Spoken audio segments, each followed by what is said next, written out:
Okay, members, settle down, please. It's now coming up to 18:30, so I'd like to obviously commence with the meeting. Good evening, everyone, and welcome to the meeting of the Western Area Planning Committee. I am Councillor Phil Barnett, Chairman of the committee. Other members of the committee joining me this evening are to my left, to my right, the Vice Chairman, Councillor Clive Hooker, Councillor Paul Dick, Councillor Nigel Foote, Councillor Carolyn Culver, Councillor Anthony Amathraj, Councillor Dennis Bennyworth, Councillor Tony Vickers and Councillor Denise Gaines. The following officers are also here to advise and support the meeting. On my far right is the Principal Planning Officer, Michael Butler. Gareth Dowding, the Principal Engineer, Traffic and Road Safety, sitting on the back row as well. Hannah Hutchinson, Legal Advisor to my left. And Deborah Instron, Team Manager, Development Management, on to my right. Along with Isabel Oziger, Planning Officer, to my far right. We're supported tonight by Thomas Radbourne, the clerk, who's, I think, trying to resolve a few issues. Okay, Thomas, back in your seat. And also the Zoom host, Sam Shilverton. Before we start this evening's meeting, I would like to take the opportunity to remind members that we are subject to the Council's Code of Conduct, which requires us to uphold certain standards, including, importantly, respect. Members across the chamber might not always agree with one another, but I would ask in our disagreements, we endeavour to always be respectful of other views. If we hear the evacuation alarm this evening, we must leave the building immediately and please proceed via a safe emergency exit route, which is above the door to my left or left to the right at the rear of the chamber. And then follow any instructions given by the officers. The assembly point is in the car park of the Dolphin Pub. And if we hear a lockdown alarm sounding, we must remain seated and await instruction from officers. We will then adjourn the meeting until such a time as it's safe to proceed. Do members have any questions about the way in which the meeting will be conducted before I proceed? No, everybody's all right. Right, there's two or three announcements. Firstly, the third item that you're expecting to debate tonight, item 4 in brackets 3, application 24/02080/FUL, Hungerford Park, has been withdrawn. It's actually written, is that correct? I think it's written on the door as deferred, is that right? And you said withdrawn, didn't you? Yeah, it's been withdrawn from committee, yeah, but the application is yet to be withdrawn. Yeah, okay, thank you. And therefore, of course, for members or let's say supporters of Spurs or United, you might get a chance to actually see the end of the match. That's subject to how we proceed this evening. I then turn to item 1, apologies. Thank you, Chairman. We've received apologies from Councillor Adrian Abs with Councillor Caroline Culver substituting, and apologies from Councillor Wollaston with Councillor Bennyworth substituting. Okay, thank you very much.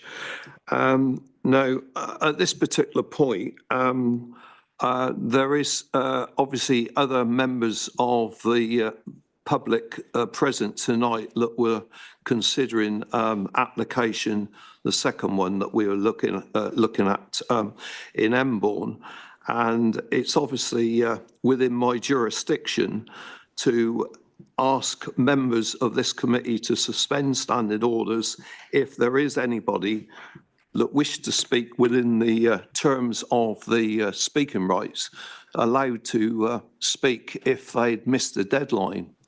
Now, I'm going to make a statement from the chair quite clearly. I've been consistent for the last 2 or 3 meetings where we've had requests from various parishes that clearly were aware of the deadline of 4 o'clock on the Tuesday before this meeting, and therefore I'm not going to be prepared to ask members to suspend standing orders. I think we've got to be seen totally consistent on this, and I think it's up to the duty of parishes and the town councils to make sure they send their application in by the due date and the due time, which is actually quite clearly listed within the terms of the conditions. Okay, members? I will then continue on.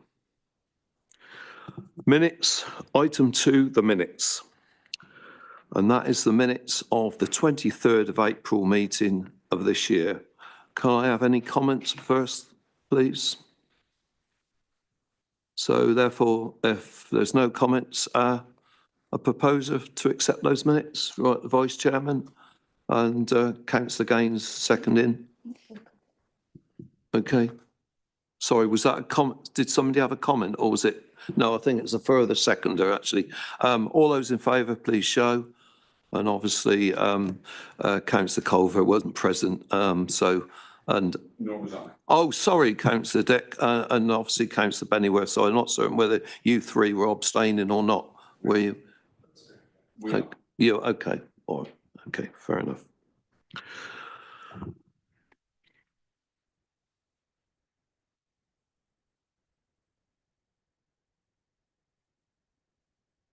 Right. Okay, we're going to now move on to declarations of interest. I'll sign those in a minute. Okay.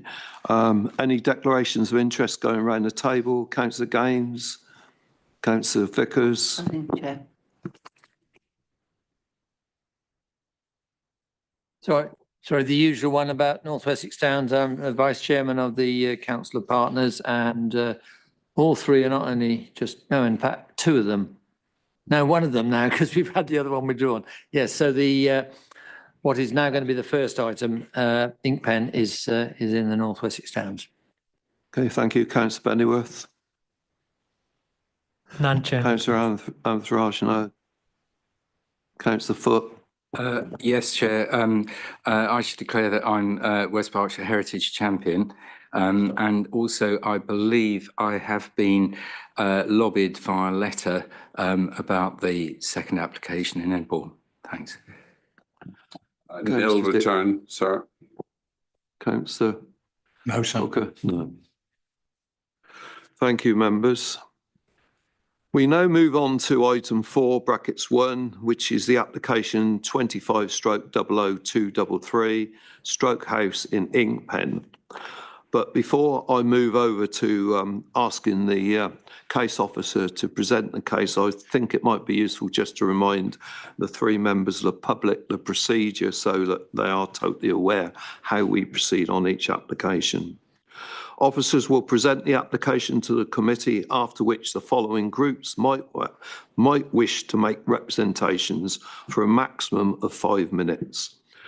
Parish/town council representatives, objectors, supporters, the applicant or agent, and then ward members.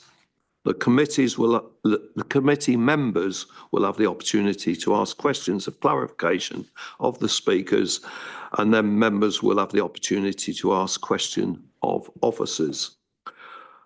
The committee will then debate the item before determining the application. So I'm now, without further ado, I'm going to ask Isabel to present a presentation on behalf of the application item 4. Isabel. Thank you, Chairman.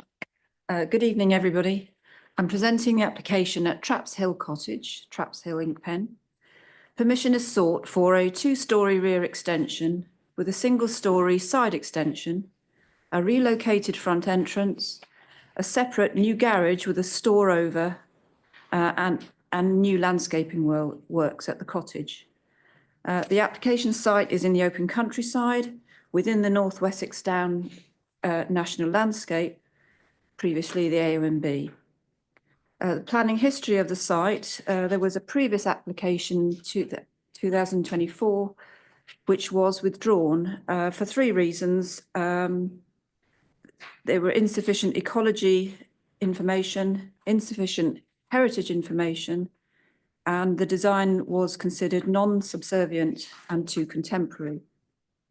Following that withdrawn application, a pre-application inquiry was conducted, which then provided sufficient ecology information, a comprehensive heritage statement, a reduced design, reduced size and scale, and a more sympathetic design. This application follows the pre-application inquiry for the same design. The pre-application and this application has been encouraged because with the emphasis that the alternative could have been to demolish the whole cottage and build new rather than retain the existing character. There's no update information. There is one objection from Inkpen Parish Council based on the proposed size of the extension, and no objection to adjacent Parish Council West Woody. No other objections.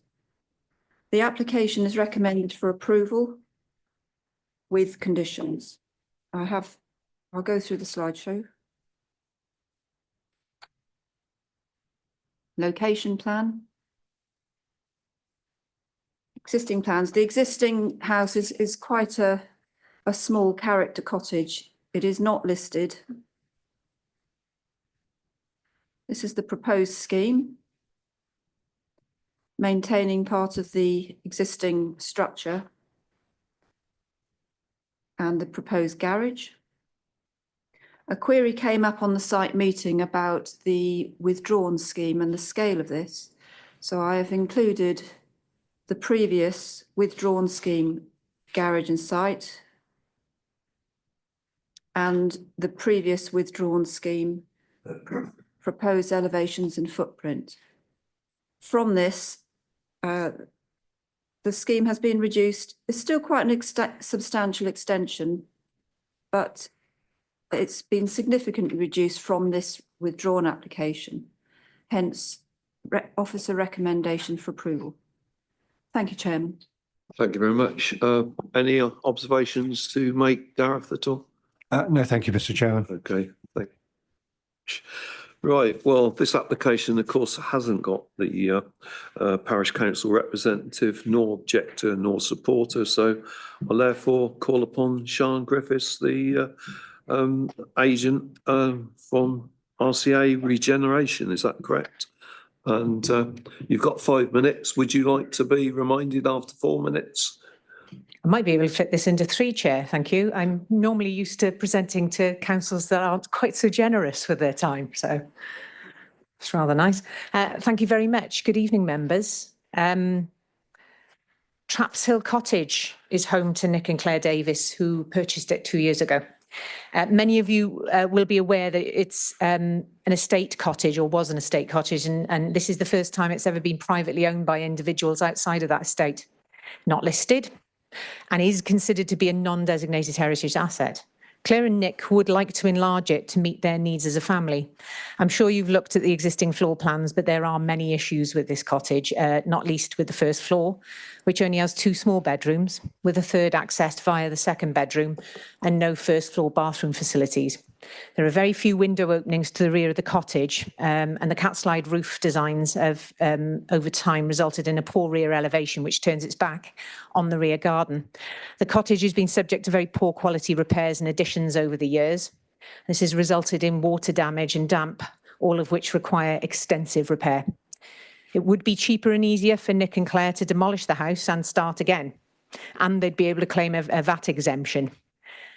However, but what they would prefer to do is enlarge and renovate the cottage, but that is a far more costly and time-consuming option for them. Having submitted an application for the previous extension, Your officers, obviously, as was explained by the case officer, requested the application be withdrawn to enable further work on the heritage impact to be undertaken, and Nick and Claire duly withdrew that and instructed the heritage consultant to look very carefully at the proposals to ensure that they reflected the character of the original cottage, and they really have worked with your officers on the proposals that are before you now. Clearly, the cottage is within the national landscape, but that designation does not, in and of itself, preclude new development, nor does it prevent some forms of permitted development to domestic buildings. Indeed, the building could be demolished under permitted development and replaced, subject to the council's replacement dwelling policy. However, Nick and Claire love the cottage and would prefer to preserve as much of the original building as possible. And as your officer points out in her report, reinstate the materials and features of the principal elevation within the rear and side. Nick and Claire are keen to ensure that as part of the extension to the cottage, that its original features are better revealed, improving its significance, whilst also improving its energy efficiency and providing larger accommodation. This will ensure the cottage is preserved in the longer term. Whilst the cottage falls within the designated landscape, national landscape, it will not be easily visible from the public domain once the new yew tree hedging has established itself, and in particular along the public right-of-way number 37/2. However, good design shouldn't be hidden, and the scheme proposed represents just that, good design. There will be significant improvements to the rear and side elevations through the introduction of timber-clad first floor underpinned by flint walls with the brick quoin detailing. And this better reflects the materials in the existing front elevation, and the new porch would add a more legible front entrance. The new double garage will provide a secure place for cars and log storage and is of an appropriate design that reflects the scale and traditional character of the cottage and the rural location. The proposed extensions and garage are absolutely appropriate for this location and would not undermine the host dwelling or the national landscape. These are, relatively speaking, de minimis levels of development. Nick and Claire have spent significant sums of money putting together this revised application with the additional evidence your officers have requested. Your officers considered the application should be approved, and I can't see any reason why it should be refused subject to the proposed conditions which have been agreed. We urge you to approve this application, please, and thank you very much for your careful consideration. Thank you. Thank you for your presentation. Can you just stand at the lectern? There might be some questions from members. Members, any questions at all? Yes, Councillor Amos-Raj. Thank you, Chairman. Just a question. You mentioned that the applicant would be, it would be far more expensive to demolish and easier for them to demolish and build a new home. And this would be, why did they choose this option? Sorry if I missed it. Why did they choose this option to? I mean, Chair, through you, it may be better that my client actually answers that, because it's not really a financially viable option if one were to sort of simply look at it in financial terms. But they love the cottage, they want to retain it, and they want to keep, work with the character as much as possible. And they don't build them like that anymore. So if they were to drop it and rebuild it, it's going to be lost. A lot of what makes the cottage what it actually is would be lost. So that's ultimately what they want to achieve. Thank you. Okay, any further questions? Yes, right, Councillor Foot's first link. Yeah, thanks very much, Chair. Yeah, just a quick question, really. I think it is laudable that the existing building is part of it is kept. I was just mindful of the conservation or the county archaeologist's report in our papers, which sort of said, should it have been demolished, that can a careful record be kept of any fines or anything significant? Could I ask you if the applicant would be still, careful in the original building if anything's uncovered or discovered, that they may bring that to the archaeologist's attention? Thanks. Certainly, again through you, Chair. Yes, absolutely. Nick and Claire are very keen to pick apart piece by piece what has gone on with this building, because a lot of the cat slide roofs, for instance, are not original, and hide, as I understand it, a thatch roof that remains in situ underneath it. So not only have they got to work with the BAT licence, because they've got to secure a bat licence as well because of roosting bats. They've got to very carefully work with Natural England on that. But they've also got to, yes, record, and they have agreed via your officer's suggestion to the planning condition that requires some ongoing recording. I think they've got to submit a kind of ongoing recording programme for approval in writing by your officers. Okay, councillor Culver. My question's been covered. Thank you, Chairman. Okay, I think you've sort of exhausted the questions. Okay, thank you. Right, ward members, I don't know. Right, councillor Vickers, you're going to speak on behalf of all three, I take it.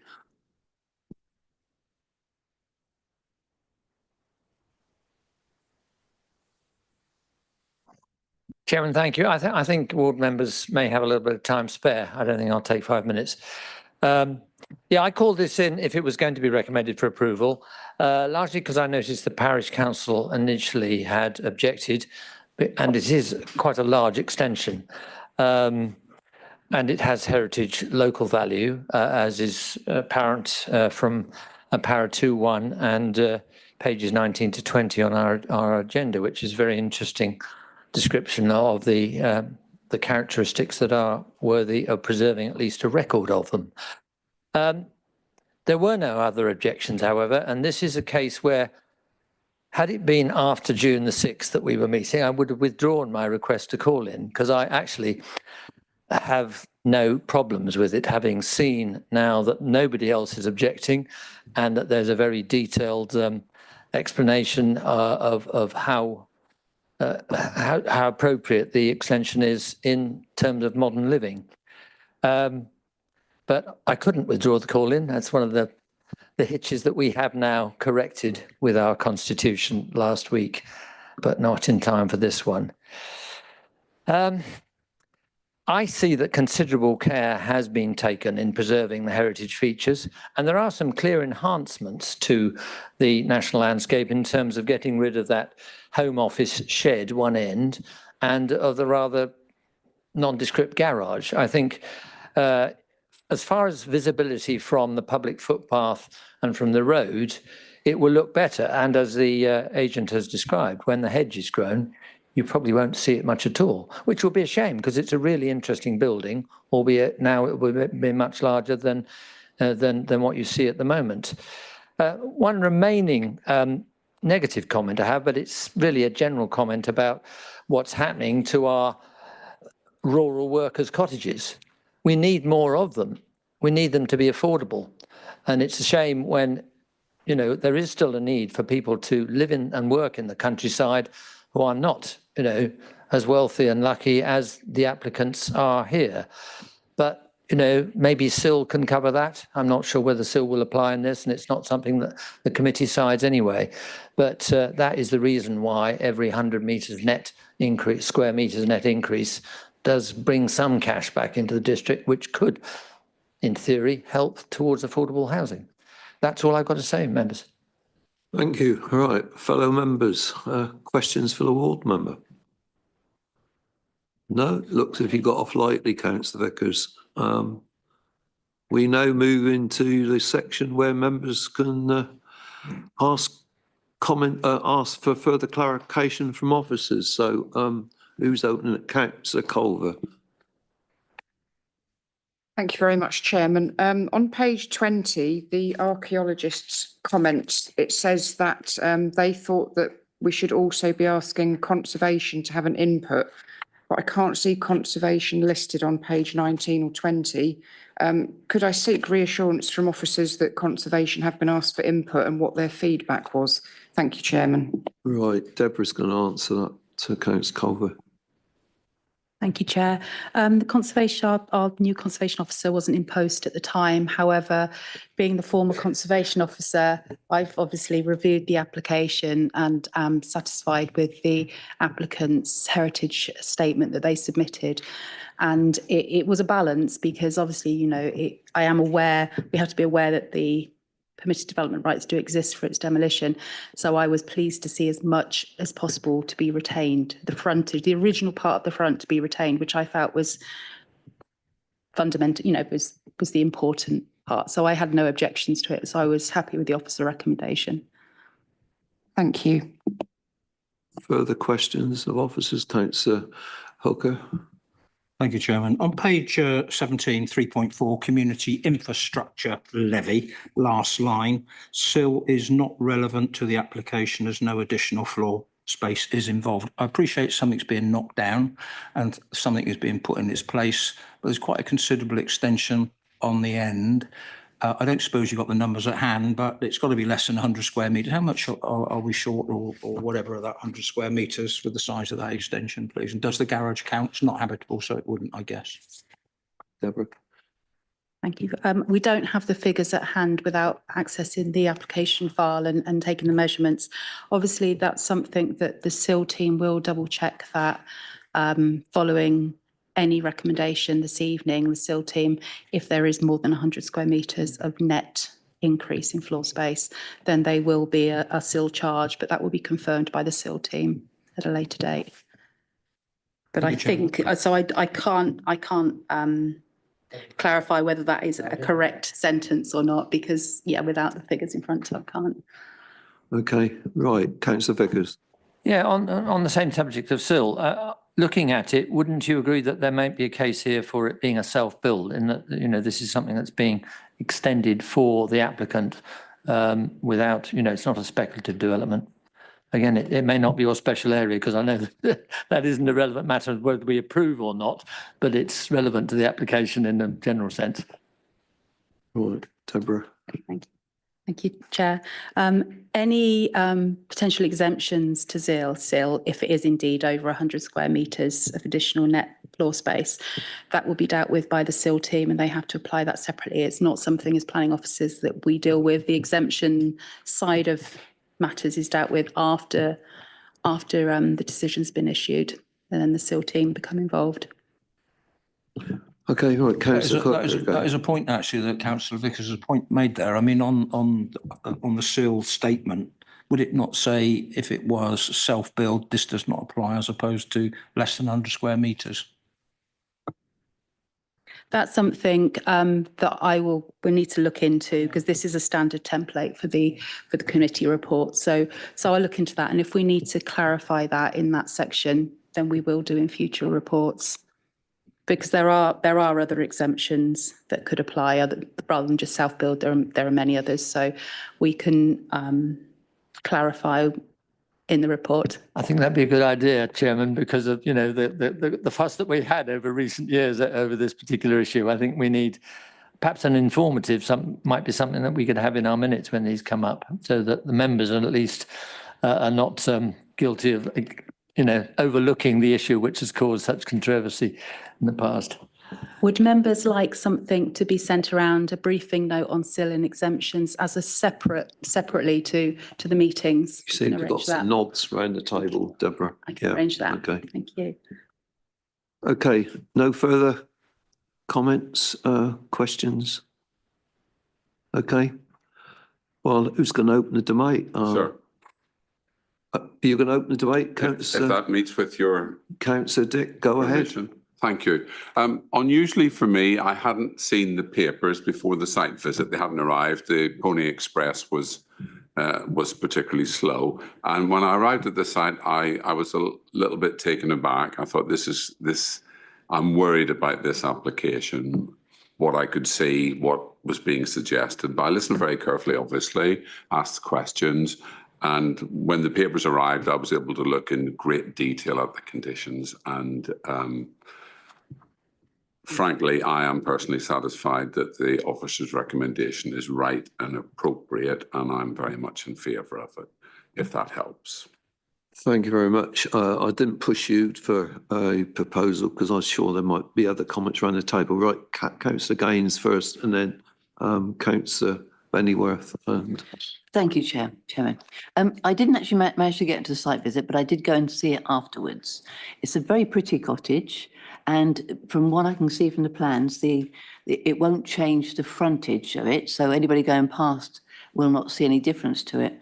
I was a bit disappointed when I saw that the cat slide roof was going, but as I think the agent said, most of that cat slide is originally gone anyway. So I like Councillor Dick, quite in favour of the the recommendations by officers. Okay, thank you. Right, councillor Vickers.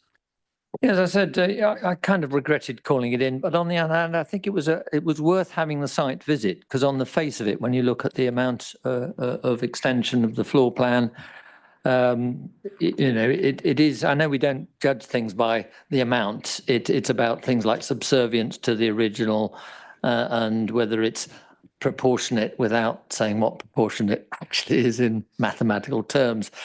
It is a very large extension, and I wasn't actually happy with the rear elevation. But when you look at the floor plan of what's there now and the floor plan of what's proposed, I think you've got to accept that it really isn't suitable for modern accommodation, and it's unlikely that it would have been retained in its existing form. It was either demolition and rebuild or a tasteful extension to make it suitable for modern living, and care in recording what was there and in what you put in its place.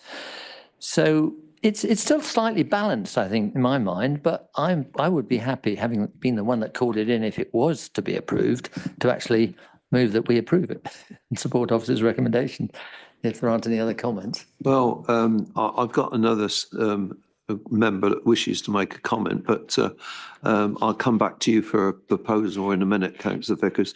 Councillor Amaraj.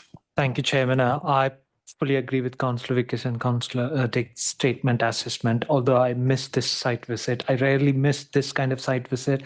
I do enjoy visiting the villages, and but this time I have to miss it. But what I want to add an extra bit in is, like, I can't stop from, although this is not relevant to this application, we have to look into as separate one. But if you committee members recollect, we had a similar application not long time before, similar cat slide roof, and we ended up rejecting that or accepting the officer's proposal for refusing. What I'm not trying to link these two, but what I'm trying to say here is, I support this application because we do, as Councillor Vickers said, we do need to support self-built applications for modern living. And this, although I missed that one, but looking at the presentation and looking at the plans, this looks a very good, thoughtful application, and I would support it, whoever proposes it. Thank you. Okay, thank you. Any other members? Right, Councillor Bennyworth. Carry on. Thank you very much, Chairman. I've said before in this committee that our villages are not sit and aspic. They are living, breathing entities, and they need to improve over the years with the passage of time. I'm content, along with my colleagues, this is acceptable. I think it's done in a sympathetic way and brings an admittedly interesting building with a history of alteration. I think we should remember that over the years into something more fitting to a modern family home. I'm content also that a good amount of the essence of the building is kept and made into a more livable space. I'm in favour, Chairman. Thank you very much for those constructive comments, Councillor Bennyworth. I'm coming back to Councillor Vickers now. I think you were moving towards a proposal a few minutes ago. Yeah, I'm happy to propose, Chairman, that we accept officer's recommendation. Find a seconder, Councillor Dick. Happy to second that. Okay, and then obviously, is there anything that you need to add in relationship to conditions? Yeah, okay, all right, okay. Can I add one thing which hasn't been said, and simply to congratulate the officers for the quality of the report. It was extremely helpful. I think you're right there, and I think it was helpful when you made the statement about you saw the application in its entirety physically, and then you went back and read the report, and then conferred to your thoughts against the report. Yeah. Anything that needs to be added at all? Do you think there's anything you need to add? Just to clarify that the proposal is to accept officer's recommendation with the conditions set out in the report. No changes. Therefore, members, can I have a show of hands then, please? I think a unanimous decision. Okay. Well, members, we're moving at pace. It's just gone 7 o'clock. I think we continue on for the next application. Thanks very much for your attendance.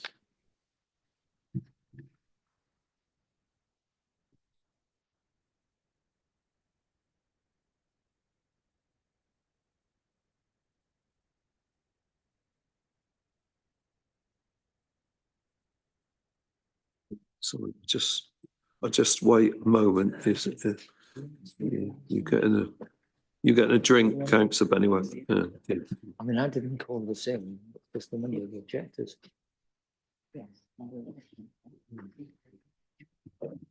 I'll speak if you don't want to, then you still want to.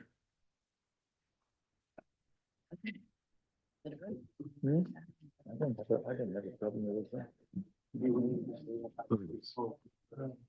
Thanks for your attendance as well. Cheers.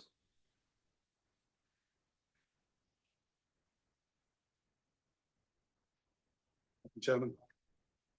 Are you wanting to speak on this one? No, I don't. Thank you.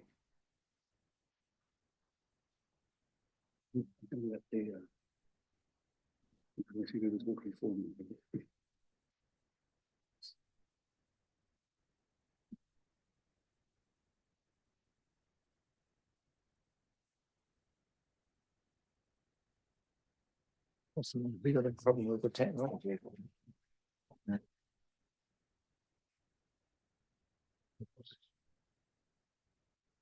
Okay, members, we then continue on through the meeting to the next item. And the next item, item 4, is the plan and application 24/01/999/FUL Emborn Parish. And I'm going to immediately move over to the case officer, Michael Butler, and ask Michael to give your presentation. Over to you, Michael. Yeah. Thank you, Chairman. Can everyone hear me all right? Yeah, good. The application is for the change of use of land, as you can you hear me all right? Yeah.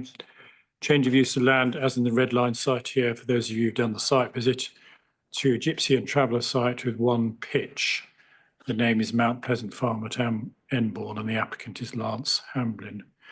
The reason the application has come to committee is because the recommendation from officers is to approve, and the councillors received well in excess of 10 objections to the proposal. As I mentioned, the application is seeking planning permission for the improvement in an existing access off Bell Hill in Elmbourne to serve the Mount Pleasant site, which is currently a small landholding. Just to confirm, the site lies outside the existing settlement boundary of Newbury. It is a greenfield site in addition, notwithstanding the built form of development there, as you've probably seen on the site visit. And the woodland around the site and to the southwest is the subject of a group TPO, tree preservation order. I'm sure you'll know, but there is a public right of way that crosses the middle of the site. That is the definitive line. The actual used public right of way is immediately to the south of the site. And if this application is approved, there will be various conditions, or a condition to ensure that no development obstructs the definitive right of way. In terms of caravan legislation, it's important to remember this permission, if granted, is a change of use of the land as opposed to structural or engineering developments. And caravans are defined in the relevant legislation in the 1960 Act. Details of that are set out in paragraph 1.4. So it's not operational development per se. Moving on to page 35, the planning history, all reasonably relevant. In 22, there was a similar application which was refused and not appealed. That was largely refused due to a lack of suitable information, which the applicant has now rectified in this application. Excuse me. In terms of publicity, there were 2 site notices actually, one for amended plans on additional information, and that was erected on the 2nd of April. That was in relation to additional landscaping information, additional details about the personal circumstances of the gypsy applicant, and indeed a landscape visual impact assessment. Still is mentioned the new homes bonus. New homes bonus is not considered to be a relevant material consideration in this instance. However, the public sector equality duty is, and I draw your attention to the last sentence in particular, paragraph 3.8, because the committee in making a determination on this application is required by law to take into account the protected characteristics of the gypsy and traveller community. Excuse me. In terms of consultations, Chair, page 38, Enbourne Parish Council have a very strong objection to the application, and the reasons for their objections are set out in the agenda report. Rather surprisingly, I'm not sure why, there was no further response to the further consultation which we made on the amended plans. I can confirm they were definitely reconsulted. The tree officer is recommending conditional approval, notwithstanding the adjacent TPO. Public rights of way, and I've clarified this, continue to have no objections to the application, and it is acceptable with conditions, as does the council ecologist in terms of BNG. The council highways officer is recommending conditional permission, as is the drainage officer. And planning policy are very supportive of this application, because if the committee do decide to approve the application tonight, that would meet an additional need. Well, we've got an additional need of 17 pitches up to 2038 in the local plan review period. And clearly, if this was approved, that need would reduce to 16 pitches. In terms of public representations, I know there are no speakers at committee tonight objecting, but I do stress that there were 30 contributors, all of whom objected to the application. Just to be in absolute fairness and transparency, because there are no objectors, I wouldn't normally, but I'll just go through the objections that have been made, but clearly their summaries and the details on the council's website. So the application should not be approved. The site will expand if permitted. The access is poor and unsafe. The site has a history of antisocial behaviour. Long planning history, impact on ecology and trees and the public rights of way. Very poor drainage on the site. No need for a pitch at this isolated location. Local facilities on site are very poor. Will lead to the further degradation of a pleasant site. Too many gypsy plots already approved in the parish will be disruptive to the local community, out of character with the area, visual impact, impact on trees, impact on local infrastructure, and will set a further precedent for future development creep. And finally, lack of suitable on-site facilities.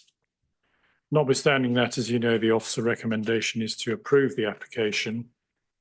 And I won't go through the report in any great detail because I'm sure you'll all have read it. I would just highlight one or two things which are particularly relevant. That is subject, of course, to the council adopting the local plan review on the 10th of June. Policy DM20 in the local plan review will become very salient, and it's mentioned in this report.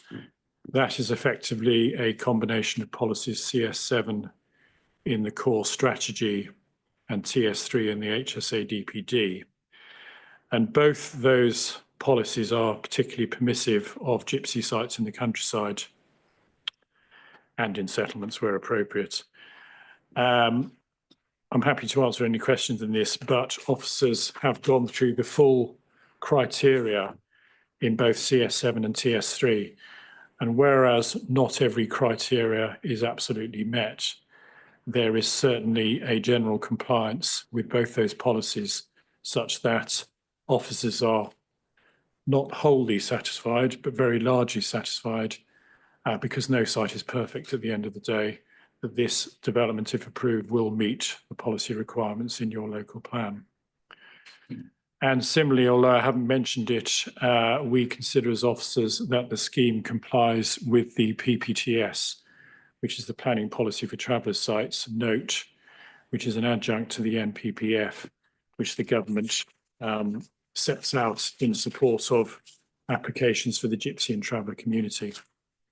So I won't go through any detail in the next few pages. Again, I'm happy to answer any questions. I mentioned the emerging policies under paragraph 6.28. Those policies now carry significant weight, as mentioned in paragraph 6.29. One thing I'd particularly like to draw to members' attention that is a new policy, and it is relevant to the consideration of this application, is policy DM2 in the local plan review. Unusually, and I think officers were quite surprised with this, the inspector in his report on the local plan review accepted the gap policies, as we call them, and this land falls between the gap between Newbury and Enbourne Row Washwater. This policy states that any development which would detract from the open or rural character of these gaps will not be permitted. Officers have looked at that policy carefully and the LVIA and are content that if this development proceeds, because it is particularly well screened and small in scale, it will not harm the integrity of that gap. In terms of need and supply, excuse me, I'll just take a drink. The details are set out there as to why we have a continuing need for 17 pitches over the local plan period review. Again, I'm happy to answer any questions on that. But again, if this is approved, we will have 16 pitches. It is important to remember, though, unlike with the Abbotswood application, which you approved at one of the last committees, the tilted balance does not apply now because the council has a 5-year short-term supply met, given the fact that Abbotswood was approved. So the provisions of paragraph 11D of the NPPF no longer apply in your consideration of this application. In terms of landscape character and appearance, there is no special landscape designation across this site. It is not in the NDL. However, it is in, as I'm sure you'll appreciate, very attractive countryside, which should not be harmed. It's therefore necessary to conserve this inherent character where possible from inappropriate developments. And the report sets out this in some detail. We consider that with the, which is a very well produced LVIA, I may say, for a small development, it was a good LVIA, that we are satisfied that there will be no overall landscape harm arising from this scheme if it is approved. Next, in terms of highways, the highways officer who's sitting to my right, the highways officer is satisfied with the access and parking from the application site, and therefore there are no objections from the highways officer. Public rights of way, I've mentioned already. Just referring to the update sheet, it is again confirmed that the definitive line does run through the site. However, the proposed plans confirm that the footpath will not be physically obstructed, and if you do approve the application, there will be a condition to ensure that it is not obstructed in perpetuity. Other matters, we've received a lot of objections and it has been controversial locally. Legitimate objections. So we are recommending a number of conditions which we strongly recommend you attach to any permission, should you grant permission tonight.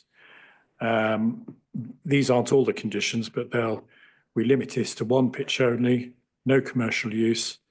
I've noted the footpath, ecological matters are considered carefully, and we also strongly recommend that permitted development rights for fencing and other enclosures are definitely removed to ensure that there is no undue physical containment of the site in the future without the need for applying for planning permission for those enclosures. So before I go on to the full recommendation, Chairman, at the committee site visit, a query was raised about the extent of the application site, and on the screen there, you see, just to confirm, the application site is only the red line. It is not the blue line specifically. The blue line is in the applicant's ownership. And I will say here, we did have a query late this afternoon about ownership. We have, I can confirmed, and this should be minuted, that the applicant does own the site in its entirety. So that is, the application is valid in that respect. It does form part of the applicant's ownership, but forms no part of the application site. That is the blue land. The red line is the application site. Thank you. I'll just quickly go through the slides. This is the the submitted landscaping plan, which will be conditioned if you approve it. The blue or the purple line is the legal definitive right of way running through the site. The yellow line is the public right of way, which is used at the moment. Excuse me, and the site will be landscaped if approved. This is the view looking west from the site access. The view into the site from the road, for those of you who didn't get to the site visit. The view looking west down the slope into the woodland. The view out of the site to the north, site itself, and then looking west into the site itself. And then the various site structures on the site at the moment. So, Mr. Chairman, through you, officers are firmly recommending this application for approval, notwithstanding the local objections. Having regard to the relevant development plan policies and material considerations, we consider that any potential adverse impacts will be overcome by the suite of conditions we're recommending, and therefore we are recommending conditional approval. Thank you, Chairman. Thank you, Michael. Right, before I open it up, don't forget. Gareth, any comments at all? No, thank you, Mr. Chairman. Okay, so is there any award members going to speak? Right, Councillor Vickers. I think you were thinking we'd already moved a little bit further on. Sorry, Councillor Dick.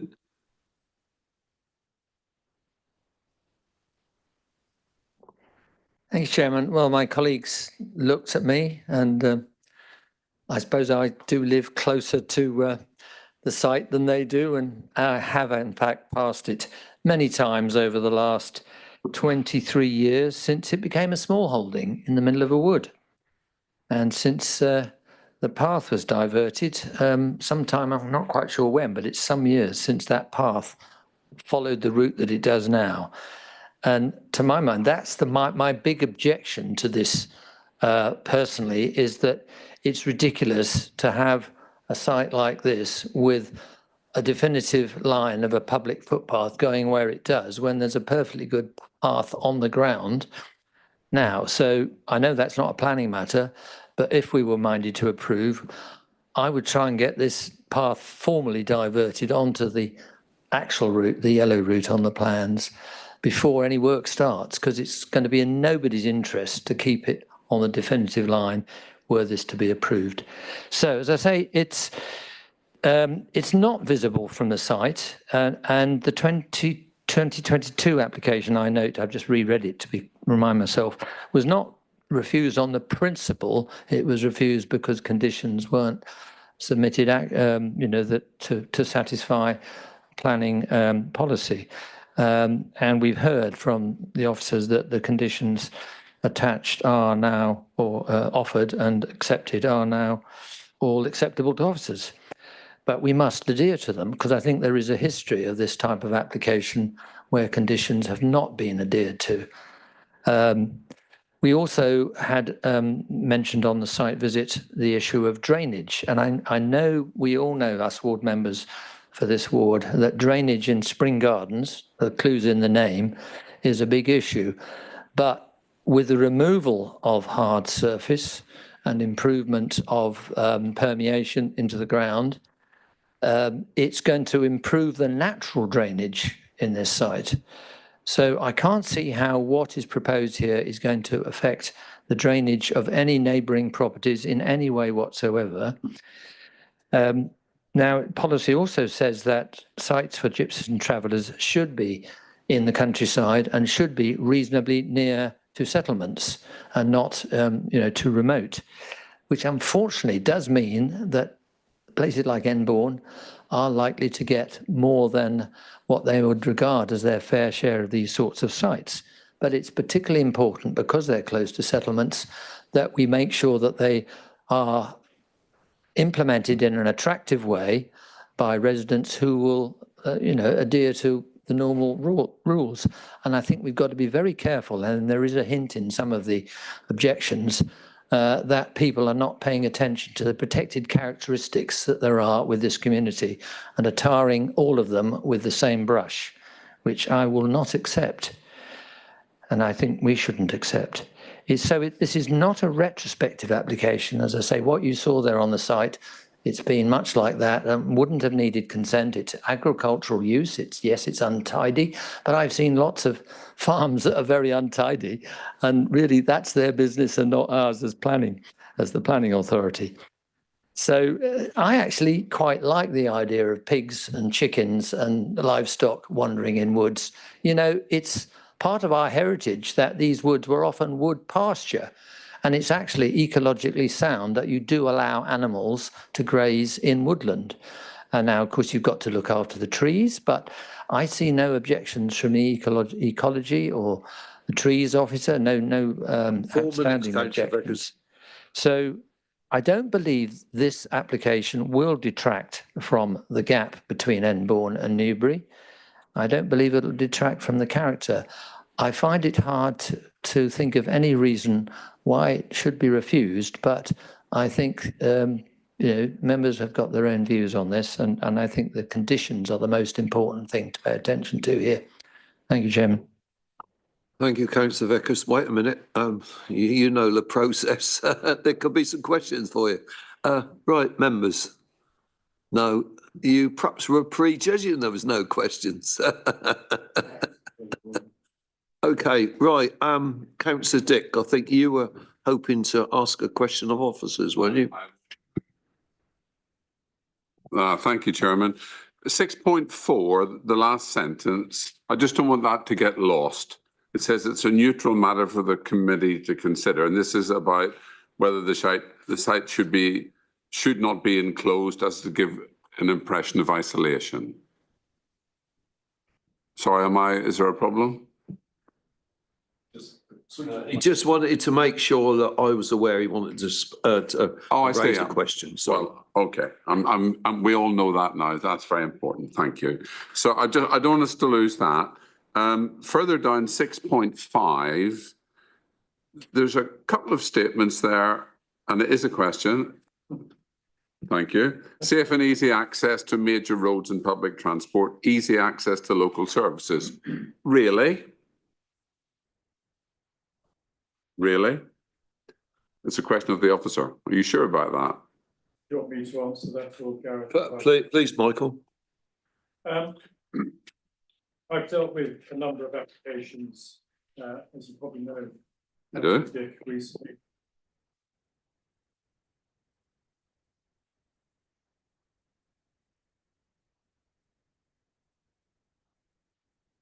Excuse me, I apologise. Would you be able to put your microphone on? Sorry, apologies here.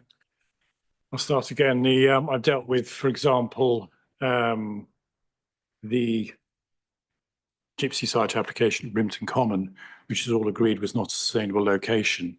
It was an isolated location in the countryside, and the inspector at appeal dismissed the appeal. And one of the reasons he dismissed it was on that basis. My professional advice to you as a case officer who's now had a lot of experience with gypsies over the last year, and you know I was the case officer for Hermitage, obviously, is that whilst this is not an ideal site from a sustainability point of view, it is possible, given the location of the site, to walk and cycle to local facilities, public houses, schools and so forth, and there are shops, the district centre less than a mile away. So yes, in recommending approval to the application, I think it is not perfect, of course, but it is pretty sustainable. Thank you, Chairman. Right, Councillor Armstrong. Thank you, Chairman. A question to the case officer. Mr. Butler, you've drawn us to the section 3.8 point, the protected characteristics of the gypsy and traveller community. But I couldn't see in the section 3.3 the table or the consideration, material considerations, this point. And all of the material considerations are saying is no. So my question to you is that if it not for this consideration of this protected characteristics, this application would have been refused or recommended for refusal because it's outside the settlement boundary or a number of other reasons. So are we as a committee to look at just this 3.8 into consideration for approval, considering that most of the aspects of this report says that it's neutral or it's okay, but you pointed us or you drawn us to that point of to consider the protected characteristics. So I just wanted to clarify that bit. And my second question to you is the West Berkshire highways and particularly the highways, I wouldn't go into the ecologist, they've recommended for conditional permission. But apologies if I missed, none of the conditions I looked at specifically calls out this one, what is that conditional permission aspect is. So if you could clarify that point as well, that would be good. Thank you. I'm not quite sure if I understood your first question. The second question I'll give to the highways officer, obviously. Sorry, I'll clarify that one. What I want to say is you've drawn us to the 3.8 section point to as committee members to look into the specific protected characteristics of the gypsy traveler. All I'm asking was, trying to find out was if this application is not for the gypsy traveler side or a normal application outside of the settlement boundary, this would have been recommended for refusal. Right, I understand now. Yeah. Okay, yes, you're absolutely correct. Because there is a new policy, I think it's DM1 in the local plan review, that quite clearly sets out all the exceptions for new housing in the countryside, which we will accept, e.g. brownfield sites, agricultural workers to allocated sites and so on. And gypsy and traveller sites are one of those exceptions. So you're absolutely right. If this was a normal market housing house, you know what I mean, the general public, we would have certainly recommended it at officers level for refusal. The next question, I think, is a highways one, isn't it? Do you want to add to that, Deborah? Yeah. Thank you, Michael. And can I just add to that and just draw Councillor Mithraj's attention to condition 5, which restricts occupation to gypsies and travellers as defined by the planning policy for travellers sites, December 2024. So there's a condition restricting it to gypsies and travellers only. The purpose of use should be, okay, thank you. Okay, right, Councillor Bennyworth. Sorry, Chairman, the highways question, Mr. Dowdy was. You have something That's all right. further. Sorry, Gareth. Thank you, Mr. Chairman. Conditions 6, 9 and 10 relate to highway conditions, which are the parking, the EV and the provision of gates. Thank you, Chairman. I've read those conditions, but couldn't link them to that particular conditional approval. Thank you. Thank you. Okay, now Councillor Bennyworth. Thank you, Chairman. My questions sort of come back to off the back of Councillor Dick, whom I interrupted, and I do apologise, his searching questions. Mr. Butler, for the record and for future reference, what would be considered isolated? We've mentioned here 200 yards outside, meters outside the settlement boundary. What would we consider to be isolated? I'm afraid I'm going to give you a planner's answer. It's a matter of fact and degree. I can't give you a direct answer. It's a question of professional interpretation of the physical characteristics of an area and the policies that apply.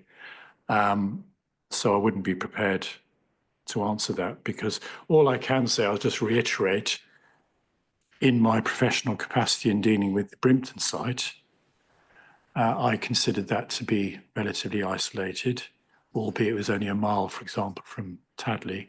But in this site location, it is not isolated per se, although it's isolated from development surrounding it in the next 50 metres or so.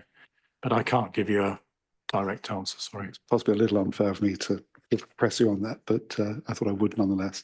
And also coming back, Councillor Dick also picked up some points in 6.4. The one I wanted to ask you about specifically was the sentence, "It's not accepted that the site is brownfield. It remains greenfield and is in quasi-agricultural use. This mitigates against the scheme." Could you expand on that, please? It mitigates against the scheme in the sense that there's a higher test for development to be permitted. If it was brownfields, then previously developed land, it means in terms of our policies in the core strategy, new development can be more readily permitted, whether it's an exceptional site or not. So if, for example, this had been a bona fide brownfield site, someone could have come in with an application for a quote normal house, and we may well have, obviously without prejudice, approved it. Because it's greenfield, that doesn't apply. So that's the point I was trying to get across. Thank you very much indeed. Thank you.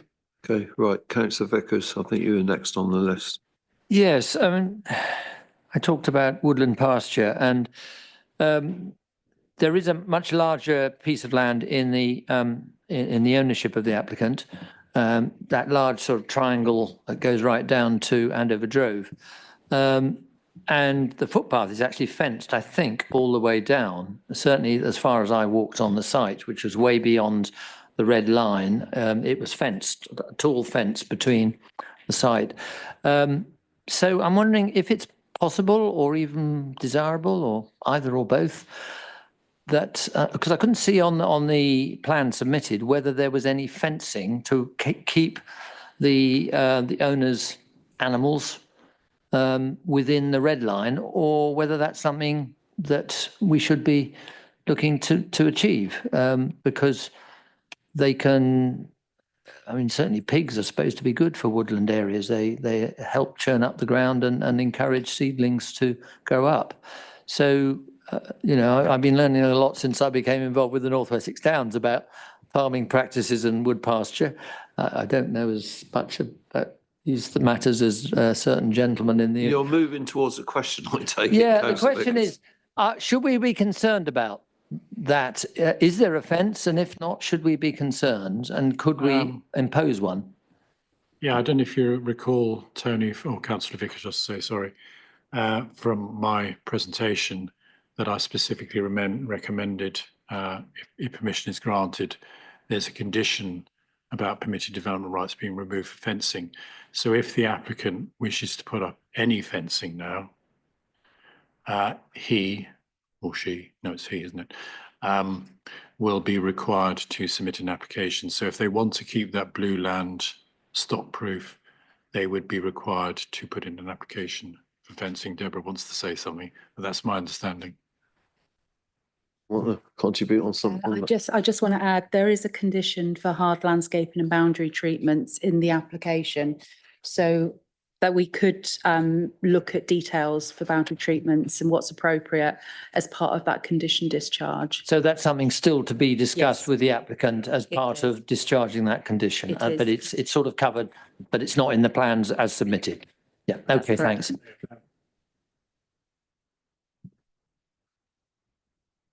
That is page 52 in the agenda, and it's condition number 11.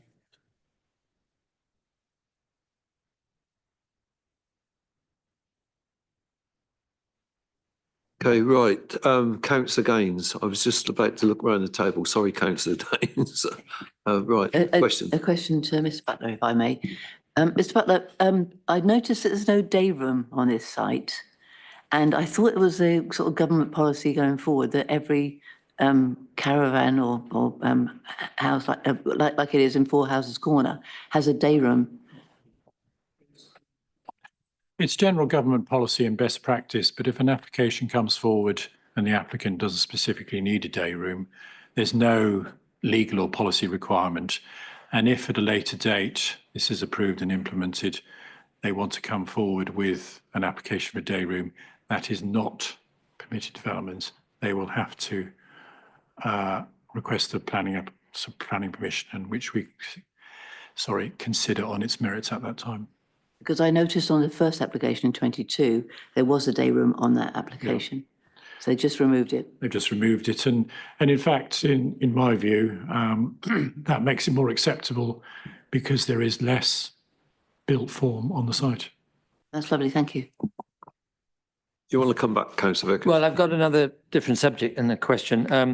When I was reading through earlier today, I looked at the arboricultural, the trees officer's response, and he came up with a suggested condition, which I couldn't find unless it's sort of incorporated in condition 17, the woodland management plan. And then when I looked at woodland management plan, the wording didn't seem to make sense. If I just read it for members, Chairman, prior to the first occupation of the development hereby approved, whichever is the sooner, a woodland management plan shall be submitted to and approved in writing by the local planning authority. I'm not sure whether the whichever is the sooner needs to be there because there's no alternative. But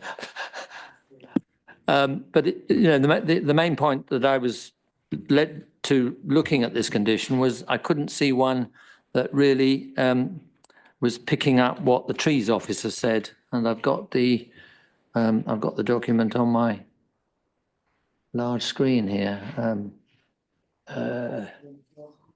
Yeah. Yeah, are you in a position to do so at Well, this I'm point? obviously- Because I think Tony was moving on to looking at the specific position, weren't you? Well, I was looking to see where I got that that actual wording from by the trees I officer. think which Michael's got wasn't an in there. answer for you, so over to you, Michael. Well, obviously, I'm not the tree officer, but being the case officer, I have simply, obviously, I've looked at the word in the condition. I apologise for that slight error. But I'm satisfied that although there's a group TPO on the site, having the condition of the woodland management plan is actually effectively an ecological enhancement in that area to what is already there. Because if permission isn't granted, there would be no requirement on the applicant to manage that woodland in an effective way. But if permission is granted, we can then have a condition which will bite in terms of the woodland management plan. So biodiversity, as the ecologist has confirmed, will actually be enhanced.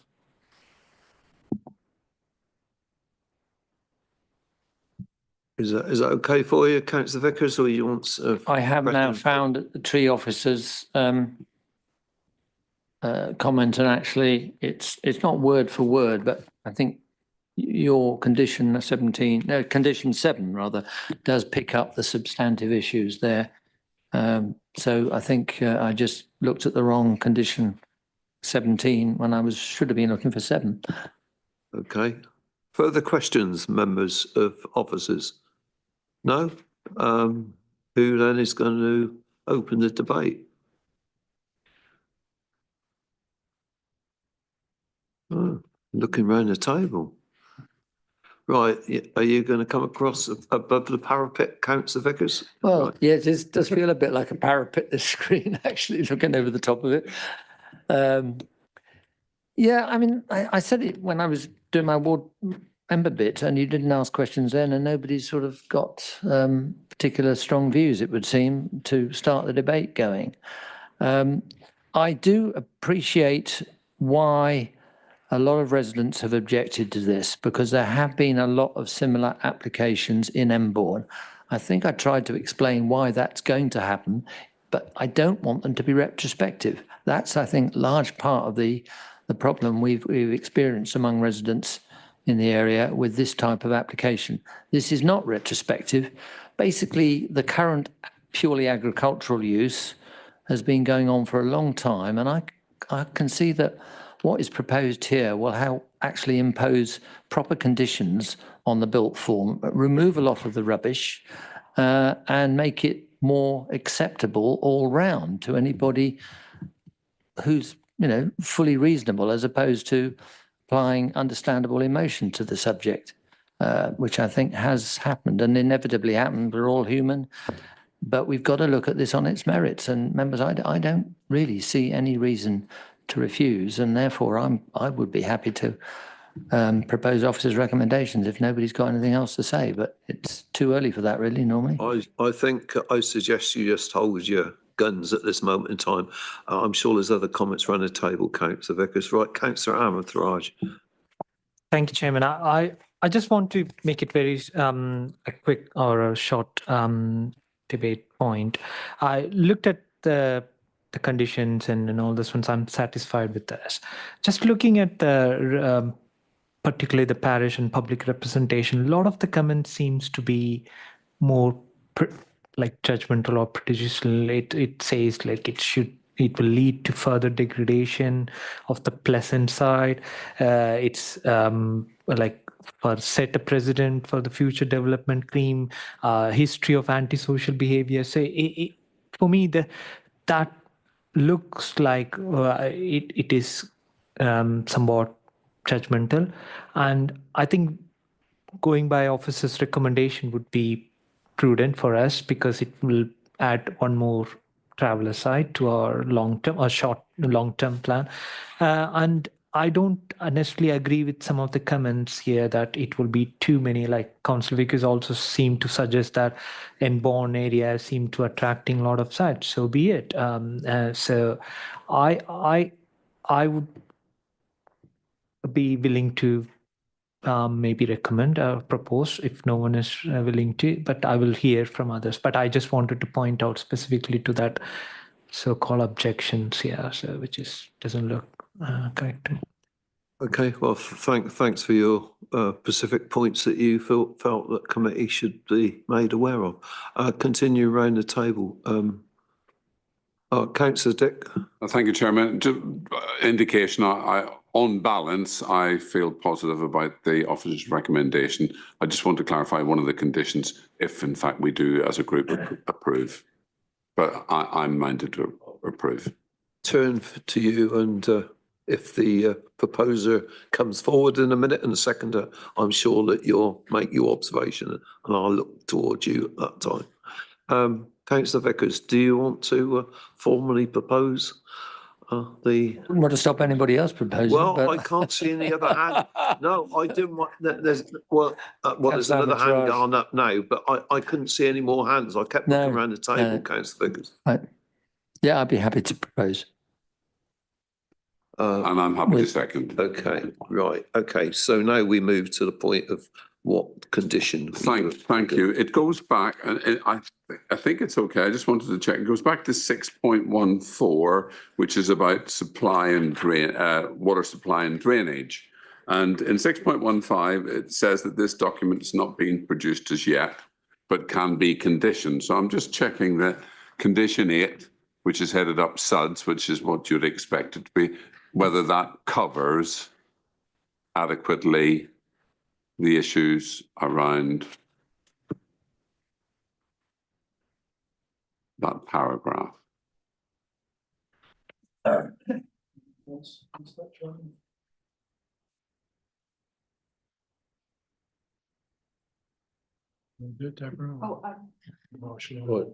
you. I can respond, Chair. Thank you, Councillor Dick. The condition there, the SUDS condition, is more relating to surface water drainage within the scheme rather than foul water. I understand that the applicants are proposing a package treatment plant as part of for the foul water, so we could condition details of that. Thank you. It says can be conditioned, but it isn't there but it needs to be if it's have my support. Thank you. Okay, you're happy with that, Councillor Vickers, as a proposer?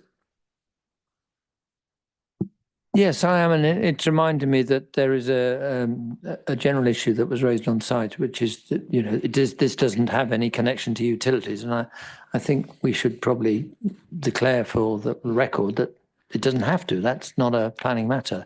You could be completely self-sufficient. It is possible, and you can't make people be connected to the electricity or even to the foul drainage, providing you give them an acceptable on-site solution to all these things that we urban types all regard as absolutely essential for modern life. They aren't. So I thought at the site meeting, we were informed that there was electric power on that site.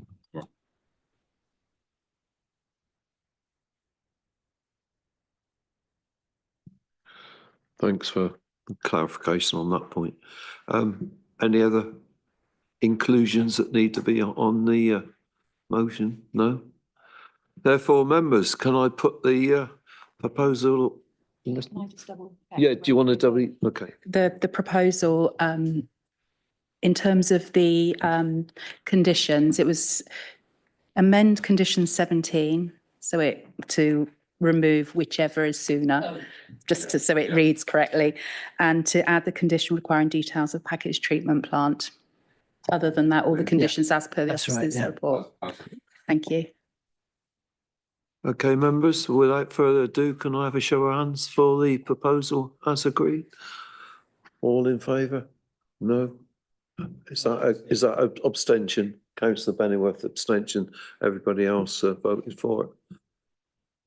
Well, thanks very much for your attendance. I'm sorry you weren't able to participate, but you obviously heard a thorough debate on the well, I think we discussed it in the best way on the evidence that was in front of us. So thank you very much for your attendance, and thank you very much for attending a meeting, members, that we've concluded in less than an hour and a half.